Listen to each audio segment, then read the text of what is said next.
This is the story of a football club. Not just any football club, Arsenal Football Club, whose proud history is garnished with 25 major trophies. Today, their highly talented stars excite and enthrall more than any other side in the country. It's all a far cry from their formation back in the 19th century.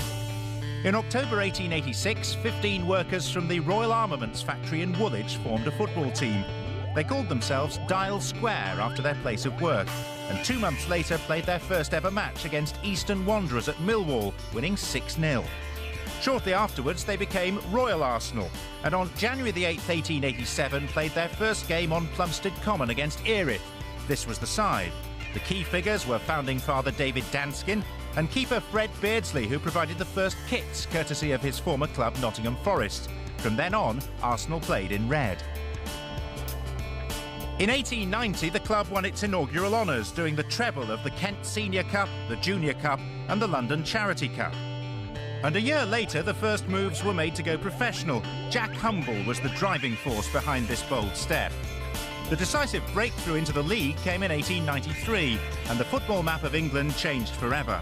Prior to Arsenal, the most southerly clubs had been Birmingham and Burton. By now, they were known as Woolwich Arsenal, but life in the league was a struggle. With no local rivals, travel costs drained the club of its resources. The distance from opposition clubs also affected gates at their manor ground home in Plumstead, where these season tickets would have gained you admission. In their early years, the team laboured in the second division under the guidance of T.B. Mitchell and then George Elcote. The next man in charge, Harry Bradshaw, did succeed though, and in 1904 the club moved up to Division 1. Sadly, Bradshaw didn't stay for the promotion. This action from the opening day of the 1911-12 season features Arsenal in a 2-2 draw with Liverpool at the Manor Ground. Jack Flanagan and Jackie Chalmers were the scorers, but sadly the newsreel cameras only captured the frantic running about and not the actual goals. It's still, though, an accurate depiction of early 20th century football. In 1913 came the most disappointing moment in the club's history, relegation with a miserable 3 wins and 18 points. It was the final straw for chairman Henry Norris, and with the club on the brink of extinction, he took the decision to leave Woolwich for good. The club's new home was in North London, at Highbury.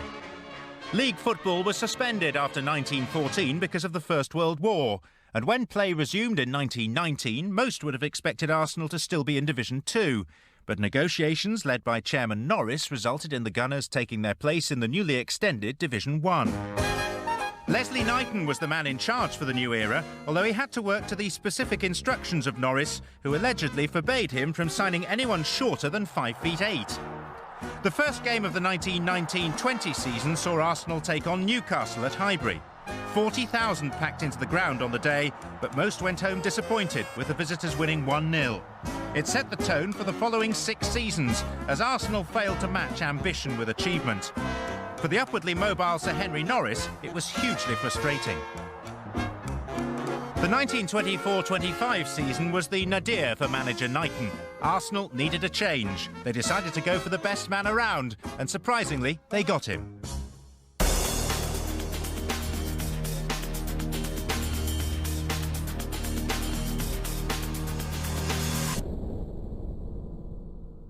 Inside the marble halls of Highbury stands a permanent tribute to perhaps the most influential figure in the club's history. Herbert Chapman joined Arsenal in 1925 from champions Huddersfield and transformed his new team into the major force in the English game. I think he was tremendously important. We were unknown when he came here, really, and he somehow set the thing in motion that people then followed him managed to continue. And I would think he's really the most important person that Arsenal Football Club have really ever had. Chapman's first signing was the legendary Charlie Buchan, an inspirational captain. Then there was Joe Hume from Blackburn and future skipper Tom Parker from Southampton. This team took Arsenal to their first cup final in 1927 against Cardiff at Wembley. Players such as Eddie Hapgood, David Jack, Alex James and the prolific Cliff Bastin were signed and became Highbury legends. Arsenal were now ready to take on the football world with their revolutionary WM formation. The game would never be the same again.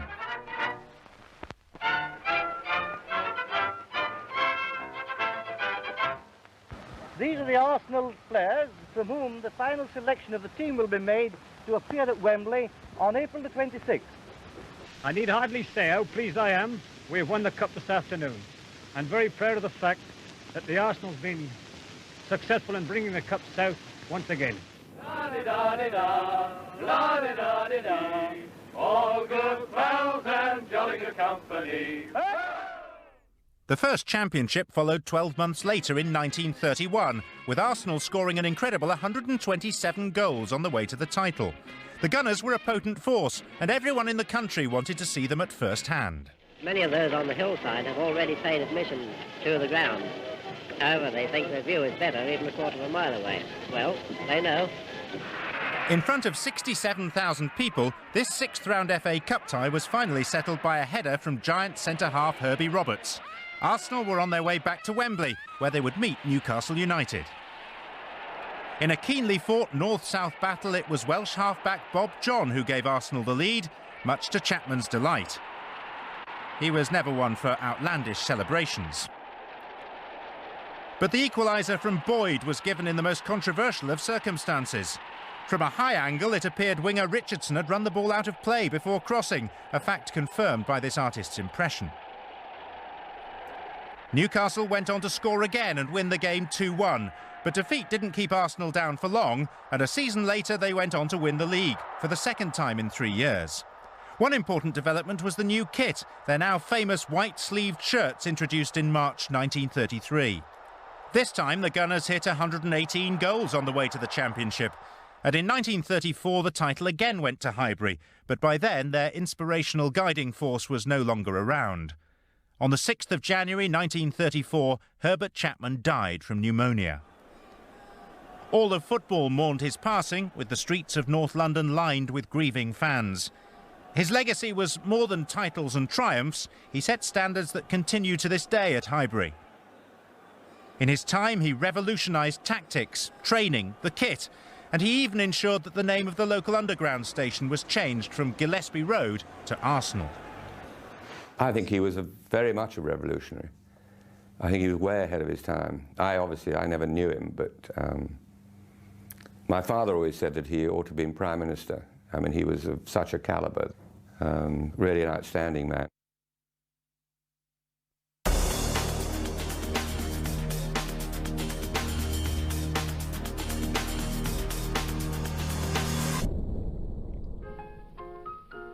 Loyal servant George Allison stepped into the breach, and the club continued to go from strength to strength. Chapman may have died, but his football philosophy lived on at Highbury. I'm here today with the Arsenal football team, and in a moment you'll see just what a fine lot of fellows they are. We're all looking forward most eagerly and in the keenest anticipation to the forthcoming season.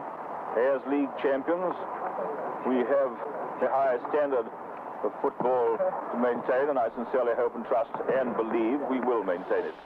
Prolific striker Ted Drake's signing from Southampton in 1934 ensured Arsenal's success was perpetuated.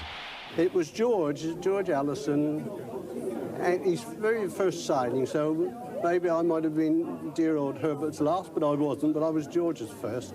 And he had a hard job, you know, taking over, because Herbert Chapman had set such a great example and whatnot. But George Allison and his players and his team and his trainers and his squad lived up to it, yes. If you look at his record, he did very well.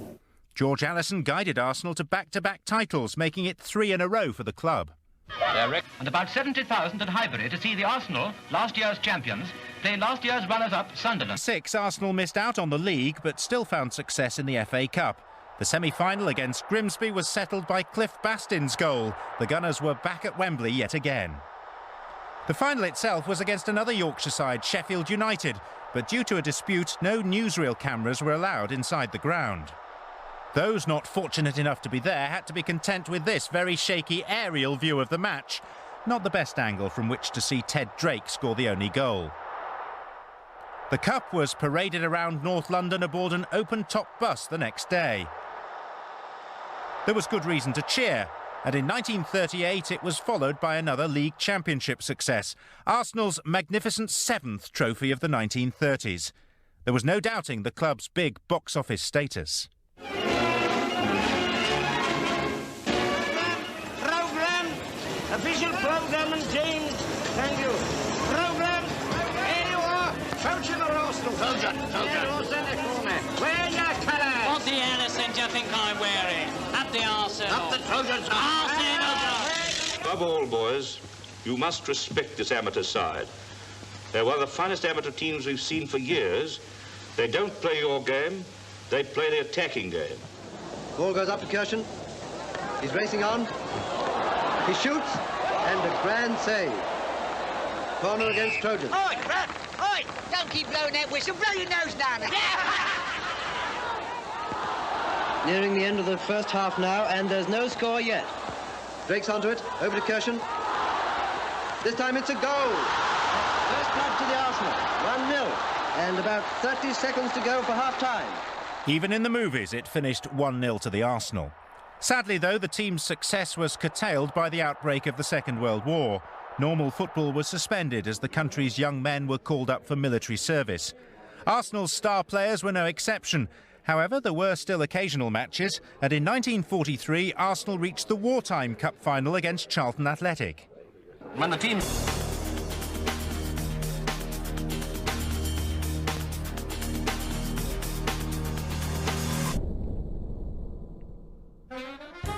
After the war, the nation's appetite for football was voracious. A 7-year stretch without competitive league and cup games had the fans flocking back to every ground in the country, and Highbury was no exception. But sadly, the war years had taken their toll on the Golden Gunners who dominated the 30s. Only a handful of the greats remained, and their talents had been diminished by the passage of time. George Allison remained in charge for the 1946-47 season, but the reins were then passed to another great servant of the club, Tom Whittaker, who'd been so instrumental in the triumphs of the 30s with both Allison and Chapman. He would now devise his own formula for success. Arsenal have paid over £30,000 for players since the war. This sounds an expensive policy, but I'm certain it has paid. We haven't lost a match in our first 10 matches this season, and as long as we can keep on doing that, our turnstiles are going to click very... Leading the line was striker Ronnie Rook, scorer of 69 goals in 93 games. It was special at the time because it had an enormous unity. They played as a team and they played for each other. There were a lot of characters then. Joe Mercer was certainly a great player. Leslie Compton and Dennis Compton knew them very well. To me, they were all stars. I've never, ever wanted to pick out stars of teams because I always think of them as individual people, and there's some great chaps there. In Whittaker's first season in charge, Arsenal took the First Division Championship in some style, winning by a margin of 7 points. Not so much a race as a procession.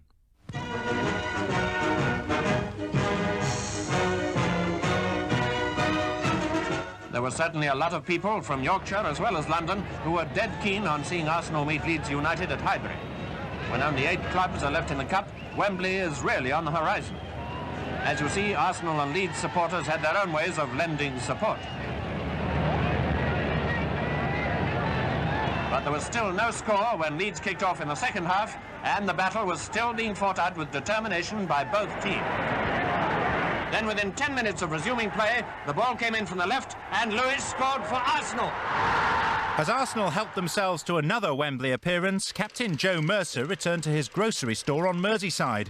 In the days of the maximum wage, he needed another income, so commuted to London whilst keeping fit with Liverpool, ironically Arsenal's 1950 FA Cup final opponents. 7,000 turned up at Highbury. We signed 2 or 3 good players, Scottish international. We signed, I think it was Jackie Henderson from Portsmouth. David Herd was there, of course. Jimmy Bloomfield was a tremendous player inside forward as well. And then Mel Charles, the younger brother of John Charles. But it was a strange setup at that particular time because there was a lot of turmoil in the club on the playing side. Players started to leave, become unsettled and whatnot. And we never really took off as a team. And as the sun comes out, Groves takes that throw for Arsenal to Bloomfield. Bloomfield, this delightful ball player, lovely body swerve, and Herd, and a goal! Corner to Arsenal being taken by their young centre forward, Strong, playing in his first league game. Comes that out of Vic Groves. Groves to Strong. He's got a shooting chance. He scores! It's there! He's got it! Wolves with the throw again for Arsenal, getting it back from Doherty. Noticeable that Charles at centre forward for Arsenal, moving around a lot to try and get Fawkes away from the middle. Now Groves backing up. Groves changing his mind, it seemed then. Getting it to Charles. Cross to Barnwell, a goal!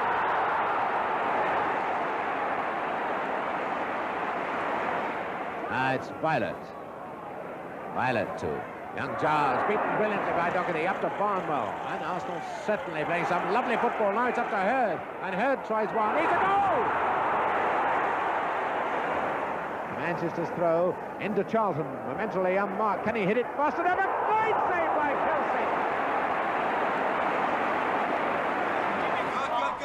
Kelsey. One of Swindon's major signings was George Eastham from Newcastle. He had every faith that Arsenal could turn the corner. You could never say Arsenal's in decline. While there's still an Arsenal, there'll always be a chance of winning something. They're a top-class club and always will be. The Eastham transfer became a test case for players' rights. At issue, freedom of contract and the chance to negotiate their own salaries. As a result, the maximum wage was abolished and the face of the game changed forever. It happened for everybody's benefit at the time.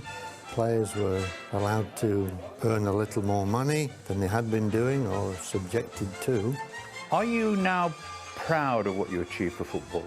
I think at the time I was then. I don't know what's happened now. It just seems to have gone beyond comprehension. It's all too much to take in now. £100,000 a week. It's a lot of money.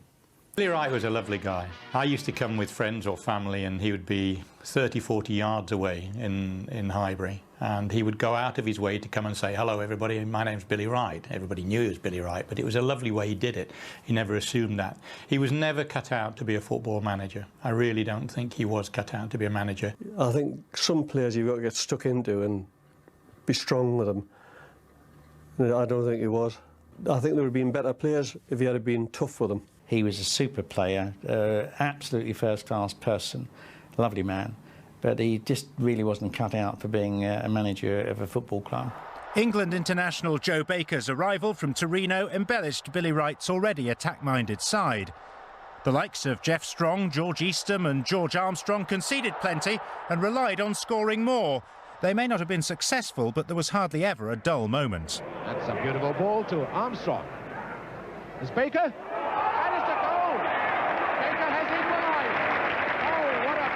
Goal. Glorious goal by Baker. In those days, clubs scored a lot of goals.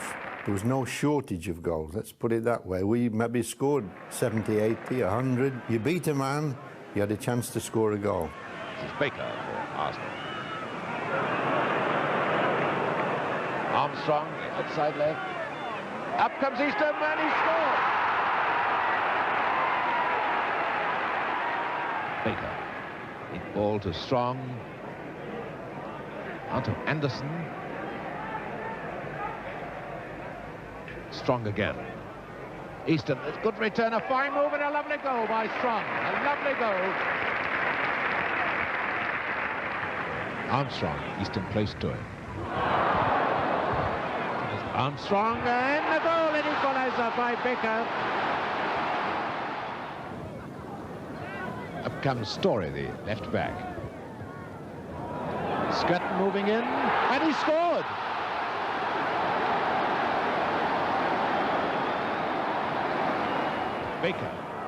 Baker to Samuels, and Arsenal, as sprightly as ever in his Armstrong, is going to be number 5, yes! They could score goals so easily. But the trouble was they'd score 3 and they'd let in 4. They'd score 2, they'd let in 3. And it always needs to be the other way round. It was absolutely unbelievable. Joe and I used to be really crushing them in and they were flying back the other way. We used to beat, you know, the real top teams. We used to beat loads of them and get beat off lower teams. It was incredible. 4-3, 5-4, 4 each. We had a lot of titanic struggles in those days. It was down to all of us, myself included. We didn't apply ourselves enough. And looking back, we should probably have taken a lot more responsibility. Arsenal's finishes under Wright became progressively poorer. However, his contribution shouldn't be dismissed. He built a team that contained several players who were to have a huge influence on the club in the next few years. This lineup from 1965 proved that Billy had laid the foundations for the rebirth of Arsenal. Some very good players came through, and I think that was the basis of the double team, which was, I suppose, a bit unlucky for Billy.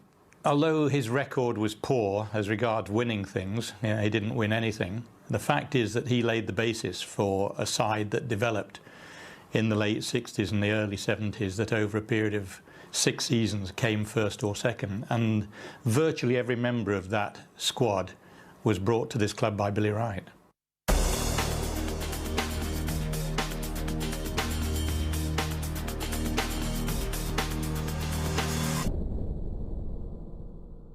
Well, we all received letters in the close season saying that Billy Wright and Les Shannon, their appointments had been relinquished.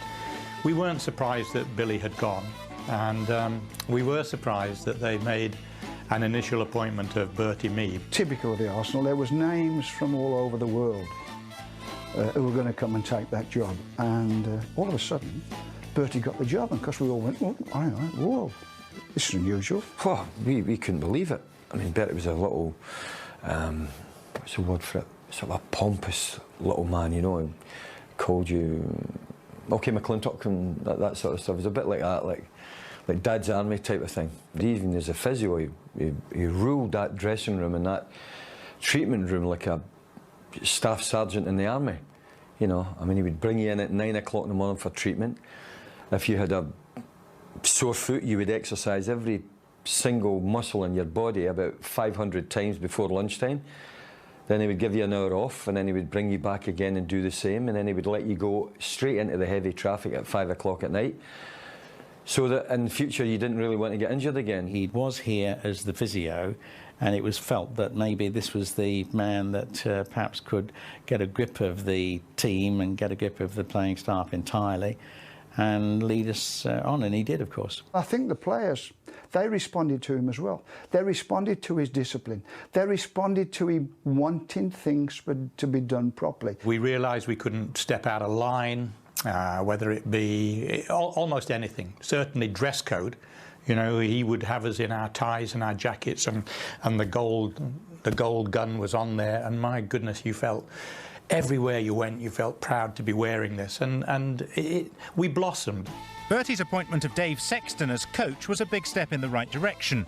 He revolutionised training, and the players began to perform.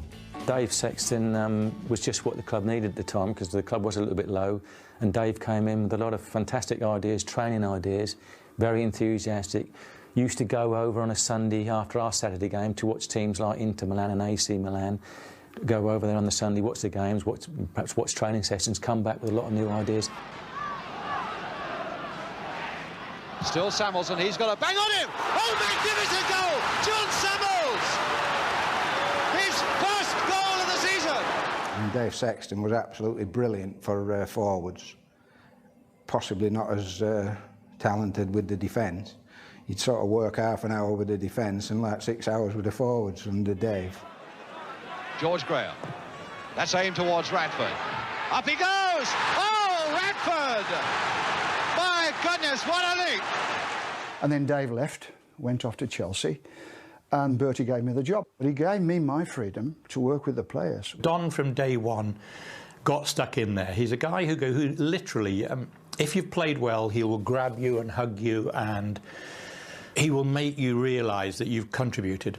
If he thinks you've underachieved, he will be in your face. I mean, many a time I've wiped away spittle from my face, and I have been back in his face saying, oh, you know, I mean, literally vicious, but never with anything other than respect for each other. Oh, Don was brilliant. I thought Don was superb.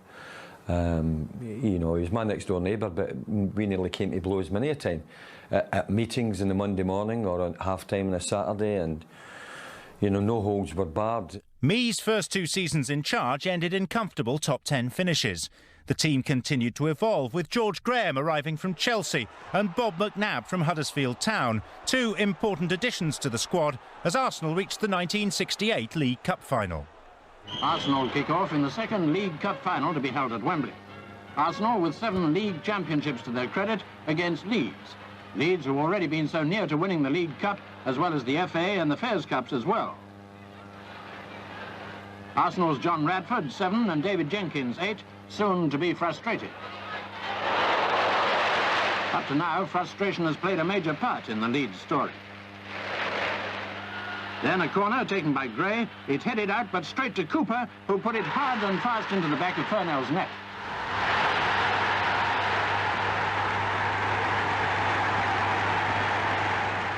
The chance for redemption came swiftly, as 12 months later they were red-hot favourites to beat 3rd Division Swindon Town in the 1969 final.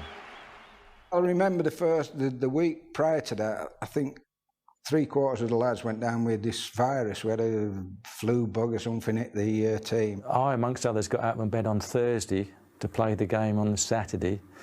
We went to the Wembley to look at the pitch on the Friday, and we thought, oh, this is never going to be played, because it was torrential rain, and there was all planks all over the Wembley pitch, and we thought, oh, it's never going to be played. It was a bog. We were just dead that day.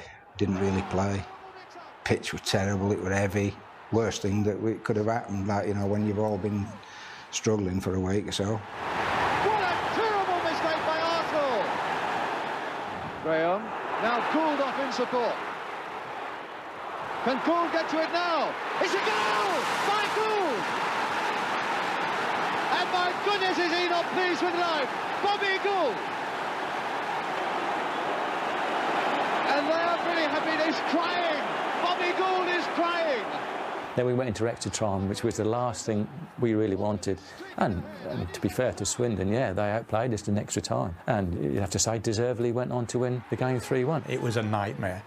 And all the headlines now, I remember the shame of London. That's when we really showed the backbone. Out of that came the side that the following year won the Fairs Cup.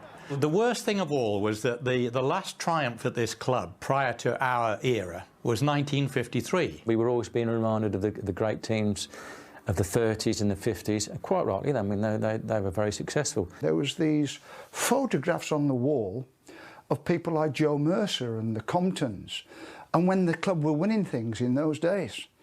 And people said, oh, you want to get rid of all those old photographs, you know, it's putting people off, it's putting the players off. And I went, no, hang on. I said, we have to replace these photographs, and we have to replace it with these players here with a cup in their hands so they can go there, and that'll be a pain in the backside for the next group. So that's what we did. So 1969-70 was to be the season to end the long wait for a trophy. And new to the team that year was a local lad who'd been just 2 years old when Arsenal had last enjoyed success. People used to say I was a rebel without a cause. I don't know, I might have been, I honestly don't know. I started off with a short haircut, with a skinhead. People never used to say, oh, look, he's a skinhead. And I think when you're young, you're a bit rebellious. If someone told me to do something, I would go the opposite way. And I just let my hair grow and grow and grow. And, you know, everyone was more worried about my hair than me playing ability. Now Robertson to George. That is high. He's got quite a shot on him. 18 years old. As Charlie's hair grew and colour television spread, so did Arsenal's reputation, especially after impressive performances like this in the European Fairs Cup. McNabb. Radford.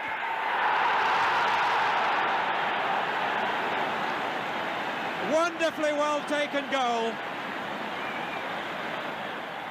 Simpson again. Robertson, Arsenal moving with real authority and looking very composed. What a good header and what a good goal! Graham! Armstrong. Radford. McNabb. Yes! Graham! They had this resolve. They got round each other. They wanted to win. They made their mind up. They wanted to win something. All they needed was guidance. So that's what we did. And we broke through because we won the Fairs Cup, as it was called then. It's the UEFA Cup now. And we beat Anderlecht in the final, which was difficult. We were 3-0 down over in Anderlecht. There were a lad called Muller up front. He was absolutely brilliant. He tore us to pieces. And it could have been maybe 4 or 5 out there. I think Ray came on late as a substitute and grabbed a goal. I mean, that was our lifeline, really. I mean, we all came in, to be honest, heads down and this and the other. They give us a right pasting, to be fair. And really, the only one who picked us up really was Frank. Now, at the end of the game, I said, get your heads up. We'll win this game. Just keep it tight at the back, get the ball out wide, get the crosses in, and we'll do them. And that's exactly what happened. And Armstrong with the kick. McClintock to Kelly. Made a little space for himself there, Kelly, and a bit more there as well.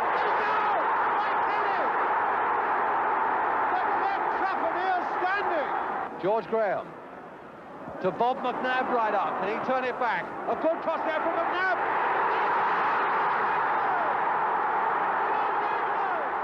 Charlie George.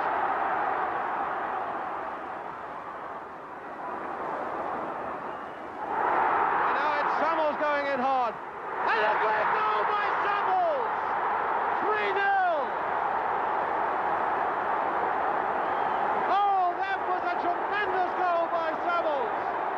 Probably the greatest night ever at Highbury. 56,000 in the ground. It was an extraordinary night. It was the first time we'd won for 17 years, and it was so important to us as a team. At last we'd won something. We felt as though that gave us the confidence.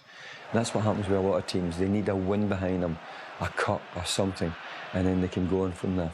The confidence then for the following season, we just believed in each other so much. There was a tremendous camaraderie, and we just thought that we could beat anybody and everybody. Story. Kennedy going in. Redford!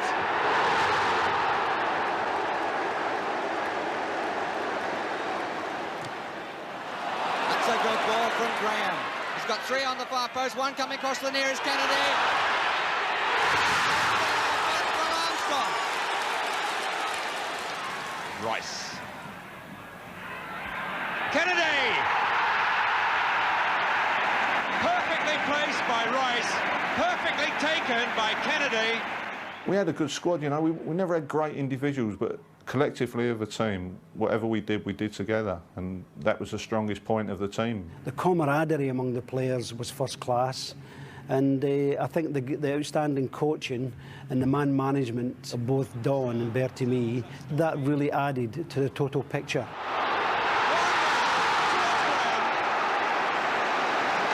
The determination and the ability to win a game, and once we were 1-0 up, you could forget about it. You could go and get your fish and chips, your cup of tea, get on your bike, get home, because we would never gave a game away that I can remember. Once we were 1-0 up, that was it. Arsenal get their second corner of the game. Oh, it's a good one. And hooked away for George. And it must be McClintock. Got to be McClintock. Graham at the far side there, getting him in his head. There it is, George Graham. Armstrong coming in on it. Beautifully played there by Armstrong. Oh, and a dummy there. Let's Kennedy in. Oh, a fine goal by Kennedy. Armstrong with the throw. Kennedy. Graham and Radford are there. They're scoring. A good goal.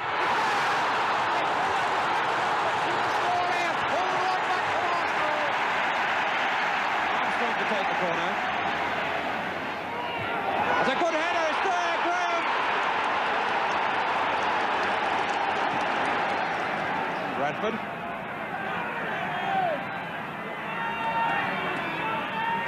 Armstrong. Radford. Yes, Kennedy!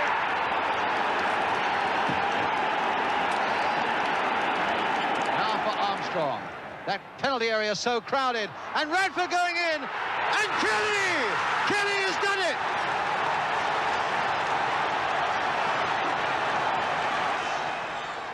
Arsenal were tantalisingly close to the title.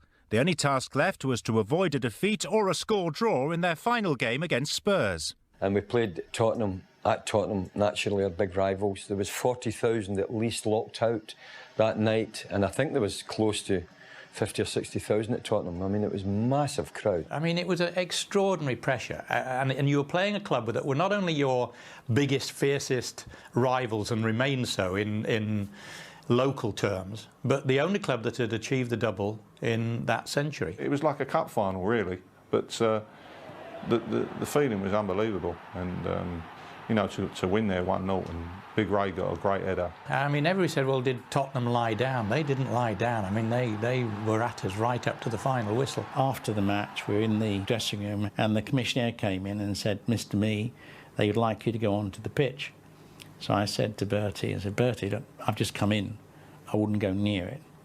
And he turned to me and he pulled himself up to his whole 5'6" height and said, young man, there is a time in one's career when one thinks of others. Well, off he went, and 20 minutes later he came back and his shirt and tie had gone, his jacket was ripped. He said, they're mad. Using all the expletives in the world, which was so unlike Bertie. But no, there's some nice days there. Yes, nice days. That was a great night. I loved that night. I was aware of it all, and you know, and we all went to the pub afterwards. I know the modern day players go and drink 2 bottles of water, but we drank about 2 gallons of beer. And then only 5 days later, we were asked to do what no other club had done, and then go to Wembley and win the FA Cup final against Liverpool. The 8th of May 1971, and only Liverpool and the stifling heat stood between this Arsenal side and immortality. Not even Chapman had claimed the double. They were fighting against the odds. They made Liverpool favourites, the bookies. I had my biggest bet then. I had a £5 on us to win it. Well, Don and Bertie actually says, look lads, we've won what we wanted to win. You know, obviously we want to win the cup final as well, but you know, we've won it. We've won the championship. Go out and enjoy yourself, you know. And McClintock winning that one well in the air. George Graham, a nice little touch off there for Charlie George, and he let that one go. He really does strike those balls beautifully. We slaughtered them. I mean, you know, when you look, I've watched the game a couple of times. I got the video at home. It could have been 4-0, 5-0. I mean, they had one cleared off the line, I think. We had one cleared off the line. But after that, we made like 3, 4 real clear-cut chances. I mean, we should have murdered them.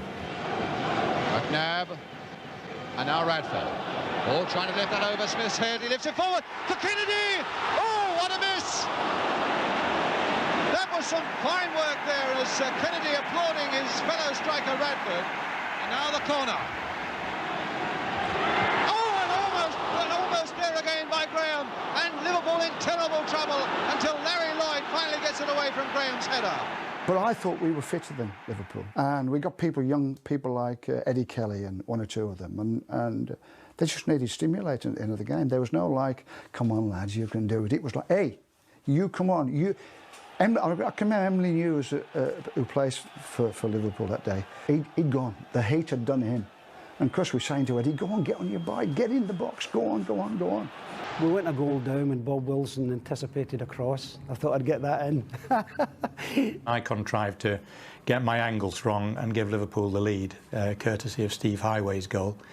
But it was meant to be. We again showed just what an extraordinary team we were. Frank McClintock, best captain I ever played with, an impulsive guy, and it was his impulsive nature that hauled us up off the ground, as it were. Oh, I just gave him a dirty look. I think he keeps on saying that I slagged him off or something, but we had great respect for Bob. He was as brave as a lion, he really was. Well, George Graham claimed it, but the more I keep looking at the video, he's got a guilty look on his face. He knew. Now, I thought that the first Arsenal goal was scored by George Graham, and so did practically every journalist in the press box. We can show you now that, in fact, it was scored by Eddie Kelly. I thought I got a touch at the time. I thought it brushed my leg, but everybody else thought it because the anticipation of the opposition Liverpool players, you could see that everybody thought it was me, you know. But the important thing was we went on to win it and complete the double.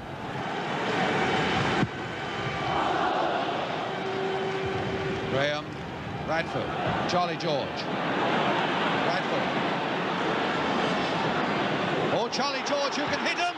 Oh, Rodrigo! Charlie George! Oh, what a fabulous goal by George! Clements had no chance with that. Ray Clements had a goal kick, and within about 5 seconds, I think the ball's in the back of the net. And for me, anywhere around 20, 30 yards, strikeable for me. As soon as it left my foot, I knew it was a goal. Well, the celebration was immortal, but didn't I kill some time? I was too far ahead of my time. You know, people are going, I must have laid on the floor for half hour. Must have took the whole of extra time up. And it's all over. And Arsenal have won, and they've done the double. streak at Wembley is over.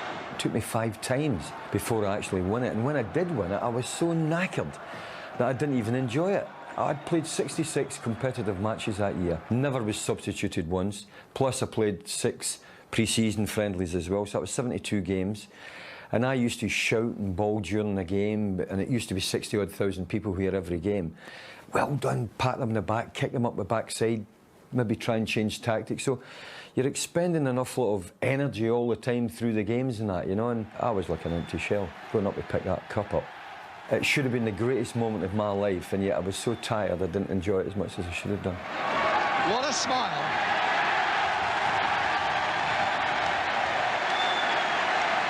From His Royal Highness the Duke of Kent, the cup goes to Frank McClintock and the Arsenal. Dr. Stephen, the chairman of the FA. Her Royal Highness the Duchess of Kent. And there it is for that wonderful crowd of Arsenal. People have never said we were a great footballing side. They've never accepted our 70-71 side. And even I have had to say, even though we scored great goals, we weren't loved like, say, or looked upon with the beauty, say, of the Tottenham side or the Arsene Wenger side of 2002, the double winning side there. But if you're talking about great teams, the perfect jigsaw of rough edges and smooth edges, we fitted like that. We were absolutely the perfect jigsaw. But it was about to lose one of its most significant pieces. Rated as the best coach in Europe, Don Howe was in demand, and the offer of the manager's job at West Brom tempted him away. I was very ambitious, and I don't think anybody would say, well, that was wrong. I really should be ambitious for the Arsenal Football Club again. Everything come, like I said, so quickly. The success comes so quickly. I didn't realise enough what a good team we'd got. And we had got a very good team. I think back to my career at the Arsenal, and I think there's been times when I left when I should have stayed, because I've been there 3 times on and off, and there's times when I stayed when I should have left. I know that now, and don't ask me the story. I know that now, but I can't take it back. And that time, the double time, that was one of the times when I left when I should have stayed, because there was a lot more in that team. Steve Burtonshaw took over and did a good job. He's a good coach, Steve, but Don really had his, very tough he was in that, And I think we needed that the following year as well, because some players can get a little bit lax and think they've done it. And the secret of getting and winning the double was the hard work and the dedication that we put in every single game. And sometimes after we won the double, that didn't happen, There was still plenty of cause for optimism, though, not least with the signing of World Cup winner Alan Ball during the 71-72 season. Bob Wilson.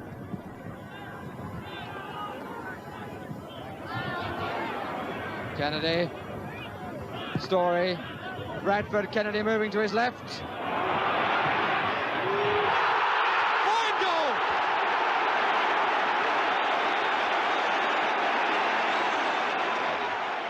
Corner, Armstrong.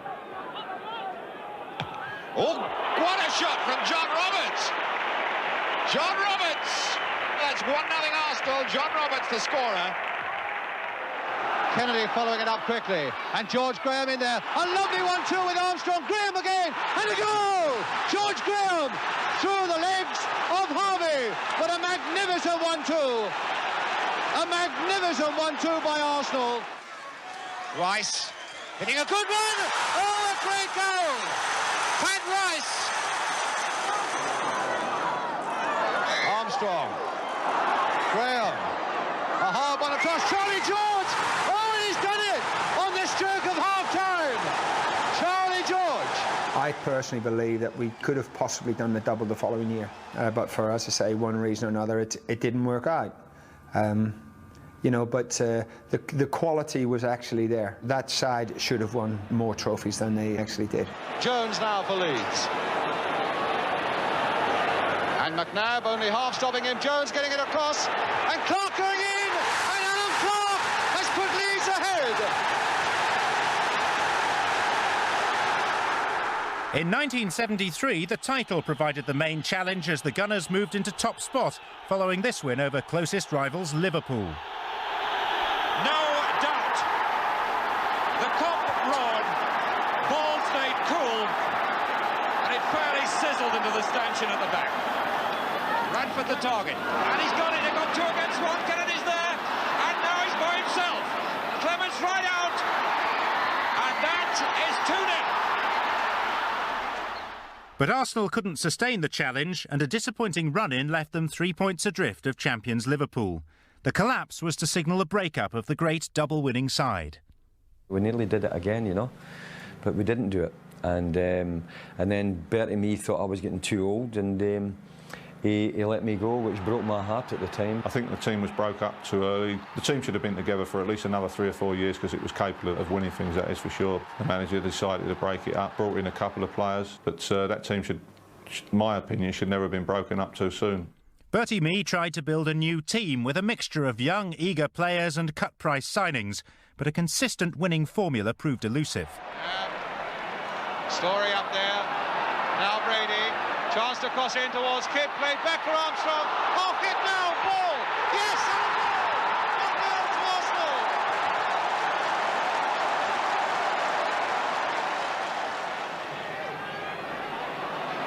Good running by Kelly. And a good shot. What a tremendous goal that was! And Brady taking the kick. Come out to Nelson. Deflection and cleared off the line by Ingham. And now it's been put in. And I think it's young Rostron again. Yes, it is. Chipped in once more. Osgood in trouble. Kidd. And he's got it in there. Ryan Kidd has scored.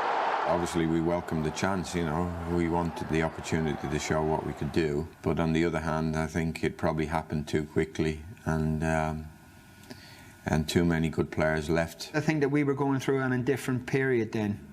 You know, there was some old players, there was some players on the actual brink of coming into the first team.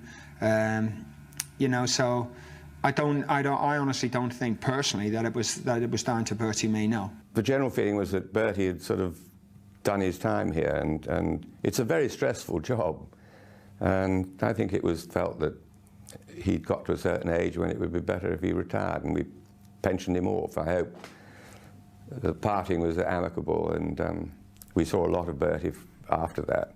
Mee had reawakened the club from 10 years of torpor and made Arsenal successful once more. However, 17th position was too close to relegation for comfort, and the next appointment would be crucial.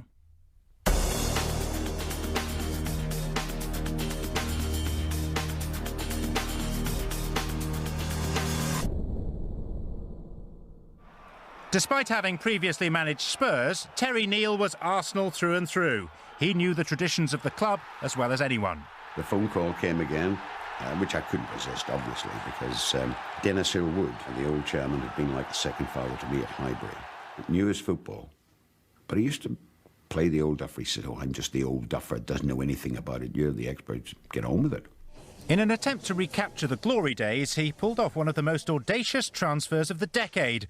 Malcolm MacDonald, or Super Mac, had been almost deified on Tyneside, yet Neill persuaded him to come to Highbury. Took him down to see the old man, which is always a clincher, down in Hampshire. And, in fact, he got on so well with the chairman, neither Malcolm nor I could really totally remember the terms that we thrashed out. Thank God Ken Fryer was around. I saw Arsenal as the team that would dominate the late 70s, and I wanted to be a part of it. And again he did well. McDonald! Here's Brady again with the corner. That looked like a push to me. Hudson with a header. McDonald with a header!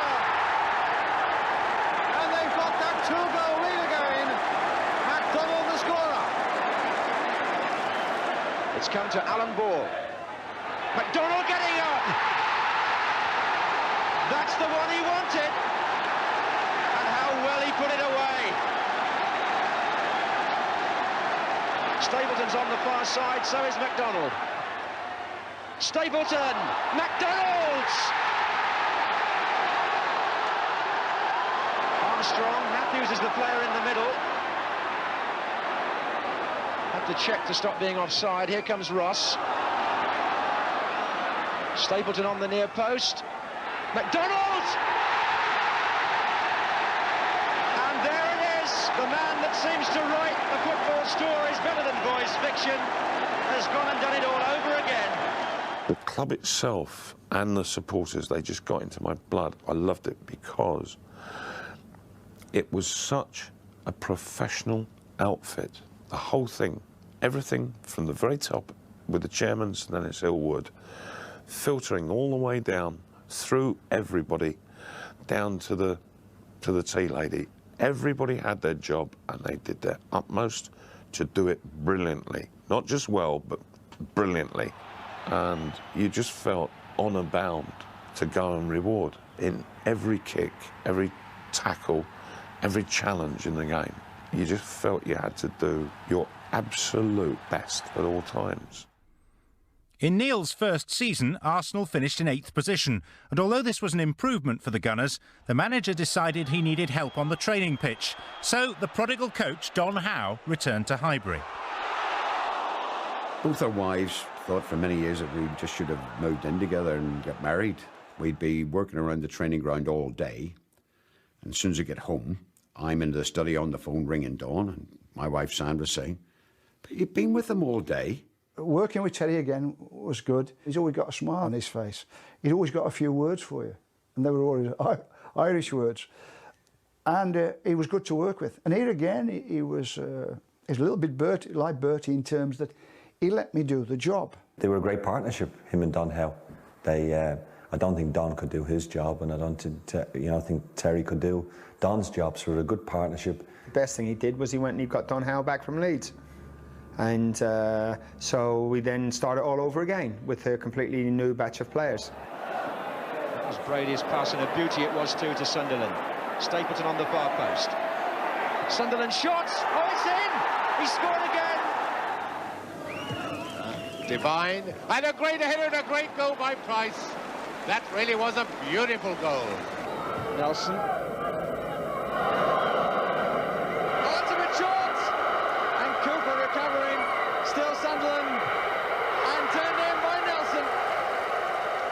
Arsenal at the moment is looking a little bit lethargic and needing to get a goal to whip themselves up into action. By Willie Young. Went in for O'Leary.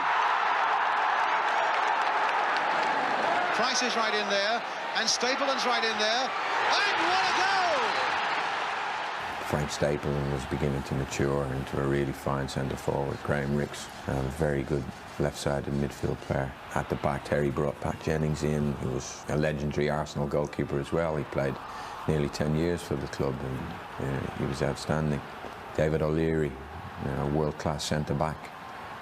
He was only 19, 20 at the time, so we really were a fine, up-and-coming young side. And the linchpin was a Dublin-born genius who remains one of the greatest players ever to appear for Arsenal. Liam Brady is the most deceptive footballer. Price.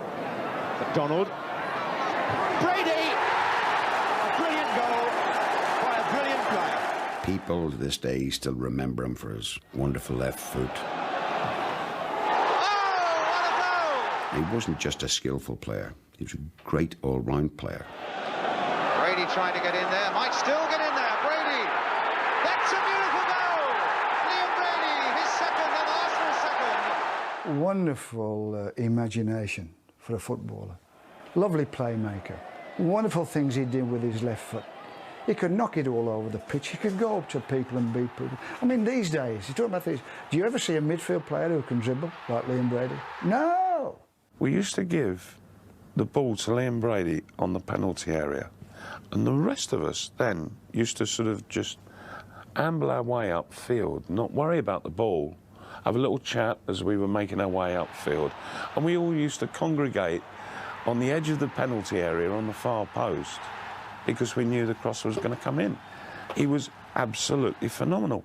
Remember that goal at Tottenham? That one goal is good. He picks up the ball and he goes here, there, and he bends it and sticks it right in the top corner. Oh, Brady won it beautifully. Look at that! Oh, look at that! What a goal by Brady! Oh, a marvellous goal! It's been remembered best part of a quarter of a century as a very good goal, and they show it time and time again. So it's nice to be remembered in that fashion. Howe's arrival brought immediate dividends, as in 1978 Arsenal stormed to the FA Cup final, brushing away Orient effortlessly in the semi-final.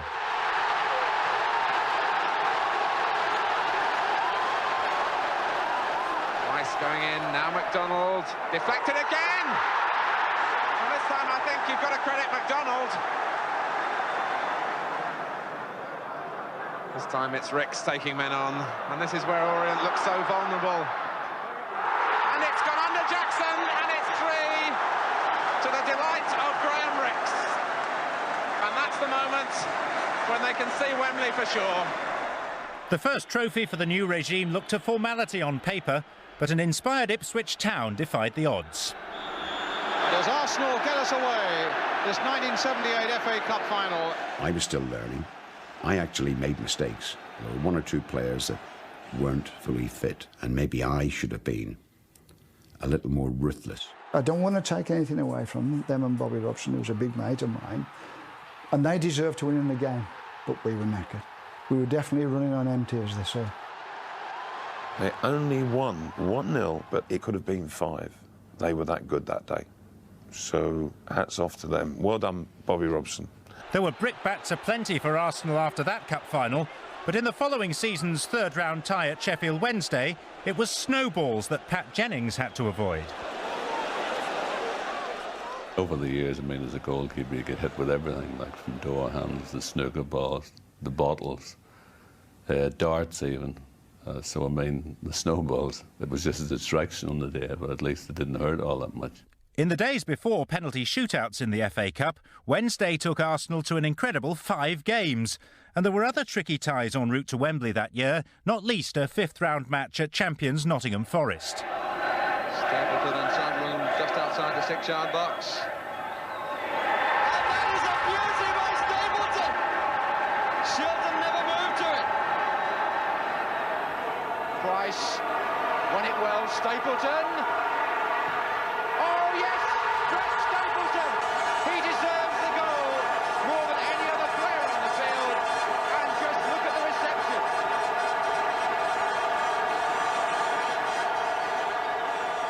Sunderland is through. Alan Sunderland scores against his old club. The goal that almost certainly means Arsenal are destined for Wembley. So Arsenal were back at Wembley with a chance to redeem themselves. A big day out for a big club.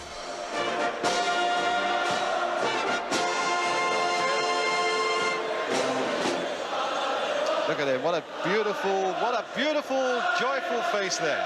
Absolutely magnificent. I hope it's his first time he's been here, actually, because he's portraying so much pleasure from it that your first time is always the best. I think we had a slight advantage, having been there the year before and losing, that we knew what it was all about. We didn't get carried away with the hype of the cup final that year. We were more focused, and I think we won because of that. Sunderland again, good timing getting it in the air. Now Brady with Macari snapping at him. I wonder if that's going to be the sort of thing we shall see for 90 minutes, that Macari will need to stick close to Brady when he's in the midfield there. Price going right in there and turning it back, and a goal, and it's got to be, well, either Talbot or Sunderland. I honestly think that I made the final touch. I came in to the ball, which was cut back, I think, from David Price, and me and Sandy come in with Martin Buchan. But I've obviously got pictures to prove my foot was on the ball. I think Sandy would have been a bit more wanting to claim it if he hadn't got the winner. The winner was much more important. It won the cup, so Sandy was happy to take the win, and I took the first one. Here's Brady. It's going all the way. Can he find the shot or the cross? There's the little cross coming in, and that's number 2 by Stapleton.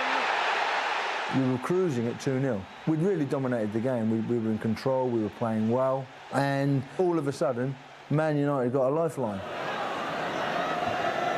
Koppel lifts that free kick in there again. It'll come all the way through to Jordan, turning it back in there again, and a goal! And it's given.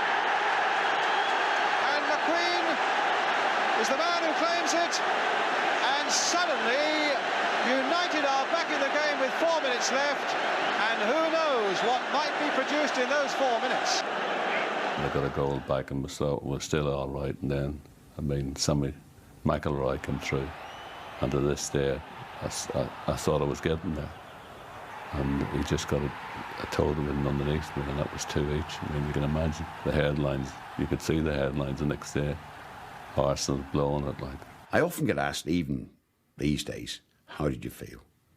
Now, what a stupid question to ask anyone. I'm still waiting for Manchester United to beat us. What I truthfully thought, if this goes into extra time, they will beat us.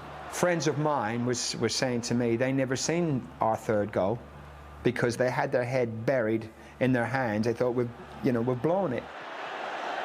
But wait a moment, it's there by Sunderland, and they're back in the lead again, and they're off the bench once more. What an amazing cup final. Well, that's when you're at your most vulnerable, when suddenly you've got it all back. They relax for a moment, and Arsenal have punished them for it. From having the cup with both hands on it, really nearly, we had a hand taken off it, and then all of a sudden we had both hands back on it. So it changed within 5 minutes, the game. Jennings gets it away, it's all over. Arsenal have won it. When it seemed a moment ago they'd thrown it away, the two managers greet each other. Dave Sexton, sportsman to the end, saying well done to Arsenal. But my word, 5 minutes, I think that anybody here who saw it, and those of you at home, surely will never forget. I think it was a relief. We just sagged at the end of it all. It was so emotional and so near to getting it, and yet it was slipping away from us. So it was another day to remember. 3 seasons now as the captain, and the proudest moment in his career because Arsenal make up for last year's defeat and take the cup to Highbury.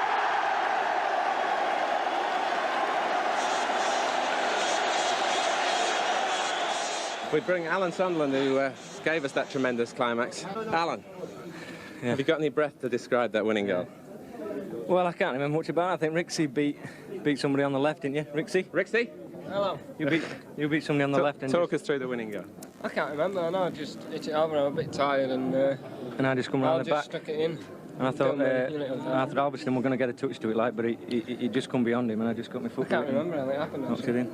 I've got to say this, sometimes fate comes into it, and sometimes luck does come into football. For all the skills and all the great players, we all need a little bit of luck at the right time. Arsenal were rapidly gaining a reputation for being particularly adept in the cup competitions. This win over Gothenburg in the 1980 Cup Winners' Cup set up a semi-final tie against Juventus. Their only problem now was fitting all the games into the schedule.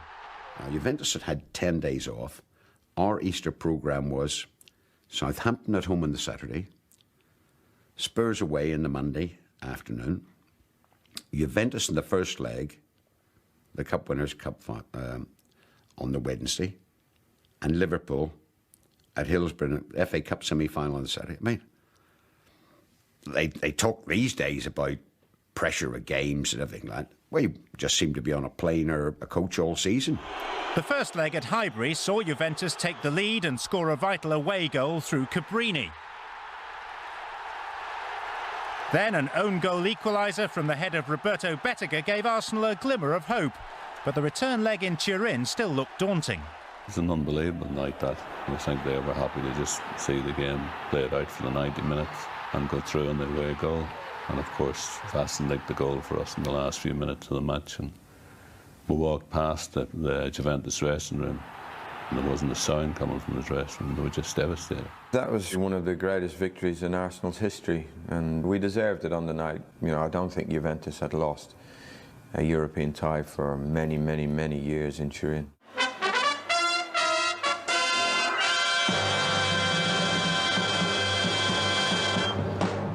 There was no basking in the glory of Turin, though, as Arsenal faced up to an FA Cup semi-final with all-conquering Liverpool. It proved to be an epic, needing 3 replays. I think those 4 games were probably one of the greatest adverts for English football. Great teams, great players, hardly a whisker in it. It was finally decided at Highfield Road at Coventry, and I came in from 12 yards and just headed it down and went in the corner of the net. And that turned out to be the winning goal. But at the moment it's Pat Rice for Arsenal. Played out nicely here again for Arsenal, but Ray Kennedy that time coming to stop Stapleton, but Stapleton got a second chance. Talbot coming in, and Arsenal are in the lead with Brian Talbot. And that's a good break forward by Phil Neill, and it might work for them. Dalglish with a shot. Oh, off the legs of Jennings, and Souness tried to turn it in, and somehow Jennings retrieved it again.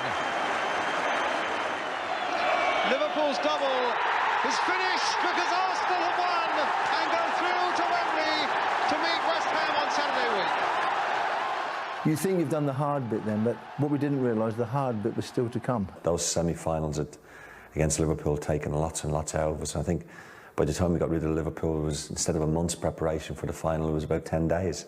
And lots of games. And West Ham, suddenly, we turned up but didn't play.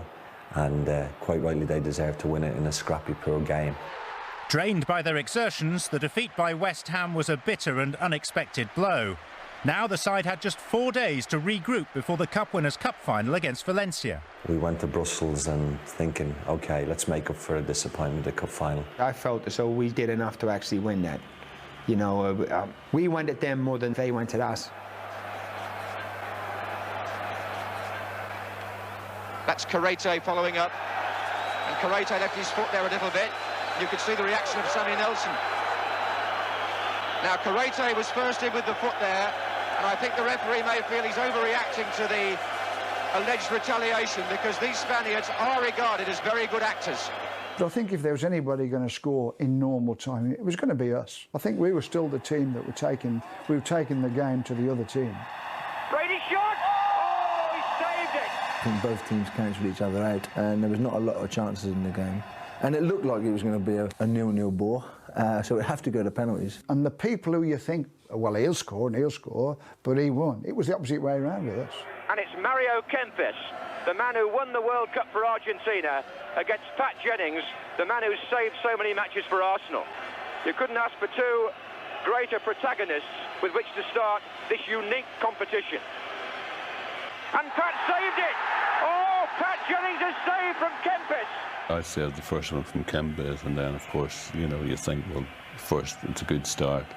All we've got to do now is score, but maybe penalties never really work out that way, do they? Brady against Pereira. Oh, and he saved it as well! Goodness me! We're back to square one again. It lives with me to this day. You know, if only had I gone to the other side. I think what the keeper did that evening was decide to go to his left every time. And the law of averages was that he was going to guess that one of them went there. This is sudden death now. It's a question of each side taking one until somebody misses with an even number of kicks taken. Arias. Oh, it just went in underneath Pat Jennings, I think. There are one or two of them, actually, who don't really want to watch this. But now Ricks. Oh, he saved it! And Valencia have won the Cup Winners' Cup because Graham Ricks' penalty was saved by Carlos Pereira. And the Valencia players go wild with delight. We lost it, so I'm just as much to blame as the people who took the penalties and didn't score, you know, because we were all part of the team, and what we say is there's no I in team. You know, we're all in it together. We ended up playing 70 games that season. Magnificent season. We ended up winning nothing. I think by the time the West Ham game came around and the Valencia game a few days later, we just lost our edge. So that's my excuse, and I'm sticking by it. I signed during the pre-season for Juventus one evening in London. Away I went. Very, very sad day to leave Arsenal. And Frank Stapleton left quickly after me as well. From that day, you thought to yourself, well, is this the breakup of it all? You know, because really and truthfully, who knows if that team had been kept together, what else might that team have won? The other transfer activity of 1980 was frantic, to say the least. Just weeks after signing Clive Allen from Queen's Park Rangers, Terry Neill swapped him for Crystal Palace's Kenny Sansom. If I had £1 for every time I got asked that question, what happened with you and Clive Allen? I said, I don't really know. There's one rumour that I heard, that Terry Venables was at QPR and he had a fallout with Jim Gregory, who was the chairman of Queen's Park Rangers, and went to Crystal Palace. And Jim vowed never to sell a player from Queen's Park Rangers to Crystal Palace. So the deal went, instead of that, Clive went to Arsenal, and then, boom. That's the only story, but you'll have to ask Terry Venables or Terry Neill. They might know the answer. We didn't concoct anything. It was just straightforward. I had Sammy Nelson, who had been troubled for quite a while with a bit of a knee injury, and Terry had been having 1 or 2 problems with Kenny. And I realised when we were completing the swap round, there would be a lot of questions, a lot of queries, but my only concern was for the welfare of Arsenal Football Club. I phoned home to say I'd signed, and my brother said, Bob Paisley, I think, was in charge of Liverpool at the time.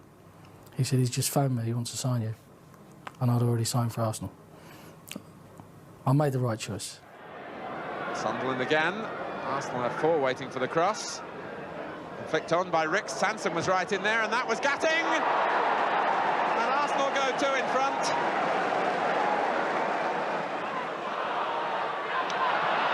Referee Midgley allowing for the conditions and also playing advantage. Intelligent bit of refereeing. Sunderland, and that's a beautiful goal for Talbot. 1-1. Davis played for Ricks. Ah, good chance for Ricks. Talbot's gone right in the middle there. McDermott coming up fast. Woodcock. Sunderland outside him. Woodcock and Robson advancing into that area. And Woodcock! What a brilliant goal! Woodcock versus Sims.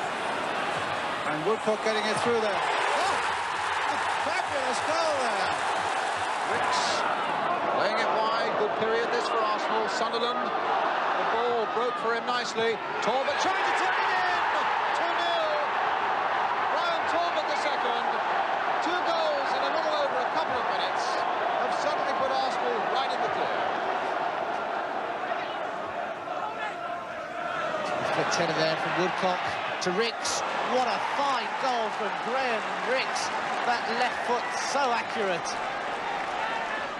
There were still flashes of inspiration and some creditable finishes, but the pressure on Terry Neill to deliver trophies began to grow. His last throw of the dice was the signing of a maverick young striker from Celtic, Charlie Nicholas, Scotland's brightest young thing, but the burden of expectation simply proved too great. I'd obviously rejected Liverpool, Manchester United and Inter Milan, and I thought the Arsenal had the basis of a team that was going to rebuild and get back to being one of the top clubs again.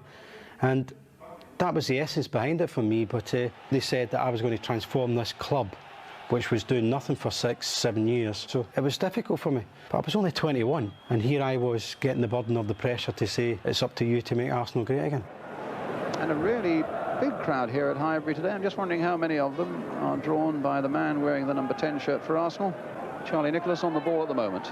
With a nice back heel finding Kenny Sanson. Well, we knew Charlie's reputation in Scotland was, he scored from fantastic goals, could go past people. I think his nutmegging was second to none at the time. He would nutmeg most probably every player in training.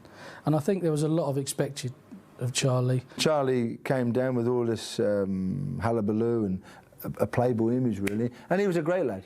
He added something to the dressing room, definitely. He was lively. He used to like a night out, like a lot of young people do. When I came to Arsenal, I was 21. I was very single. It was also very lonely. Most of the players were married, and it was hard work. There wasn't a particular social side to the club. I mean, I used to dread finishing training some days because I had a whole day to face, and I didn't know what I was going to do with it. And that becomes concerning when you're fairly young and lonely. You know, you're searching for things to do, and it wasn't always easy. Charlie's trouble in settling into new surroundings affected him on the pitch, and a meagre return of 2 goals in his first 17 games did little to lift the weight from Neill's shoulders. Nicholas's talent was undoubted, but demonstrating it was a different matter. And the crowd were out there time after time, chanting for Terry's head, and the players weren't particularly responding to Terry's style. You live or die by results, and for a club like Arsenal, you have to win trophies, you have to challenge for honours. So, all right, you can't always be, because someone has to come first and someone has to come last. But if you're not getting to cup finals, you're not challenging for the title, the board of directors and the fans, to a certain extent, obviously, looked into what is wrong, because we're a big club, we've got to be there. In December 1983, Neill left Arsenal on amicable terms, but he remains passionate about the club he served with such distinction. What makes Arsenal so special to me is not just the length of time that I've been there, but the people. You know, the old expression, once an Arsenal man, always an Arsenal man. But that is true for me. Well, that was the time I stayed when I should have left. And I realised after that when the club decided that Terry should go, I really should have said, look, yeah, I'd have loved to be manager, but no, this is not the time. Whether there'd ever been a time, I don't know. Because I'd been there for 8 years. The players had heard it all before. They'd seen it all before, okay? They'd seen the bald head before, okay? They're not going to be stimulated by that anymore. That was the time I should have said, no, that's not one for me. Off I go somewhere else. Don made an encouraging start, and as the 1984-85 season opened, Arsenal could boast a team full of internationals and household names who on their day were capable of beating anyone. Liverpool have pulled everybody back, and Brian Talbot and Charlie Nicholas, either one of them might fancy their chances from this central position. And Talbot, yes! 2 in a week for Brian Talbot. In the same corner, the same flighted free kick. And Grobbelaar was just as powerless as the Newcastle goalkeeper on Tuesday. And again, Anderson's joined the attack outside of Kennedy. And he got there too, and Davis was in there, and Woodcock was in there. 2-0 to Arsenal. Woodcock the scorer. And Mariner was hoping to get a free kick there, but the advantage really is Anderson's.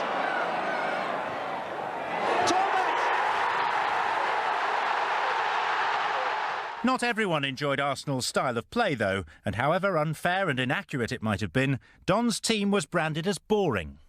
Do you think, though, that at the moment clubs have an obligation to play entertaining football and to try and win back the fans generally? Yeah, that's right. All I can do is take you back to... I remember seeing the finals of the men's singles at Wimbledon. Connor was playing Borg, and Connor was going down in the 3rd set. And there was one of his fans in the crowd said, "Come on, Connor." And he said, "For Christ's sake, we're trying."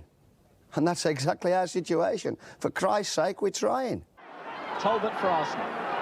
Nicholas just kept it in. Look for Woodcock, and what a fine header! Oh, a superb goal! Well, they always called us a little bit defensive. I mean, you couldn't ask me just to defend because I like to go forward, like the modern wing-backs nowadays. So that we tried to work on not letting any goals in. That's the first thing. I think most successful teams do that. And then obviously we tried to hit teams and attack teams as well. But I think they were more defensively minded than possibly attacking minded. Allison, 3 up with him for Arsenal. Nicholas, Woodcock wants it far post. Mariner lets it run. Talbot, and it's all over. Beautifully made goal. Don was never boring. Don was fun.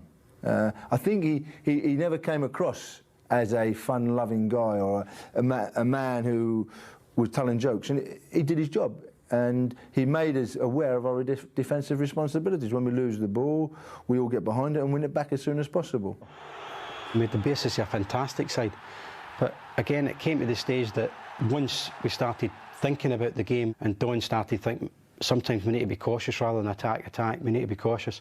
And it worked to a disadvantage to us. We were an attacking side, we should have continued to be that way. By March 1986, with little sign of a serious challenge for honours and attendances dipping, Don realised new blood was needed and stepped down after a 3-0 win over Coventry, Arsenal's 4th victory in a row. He bowed out in style.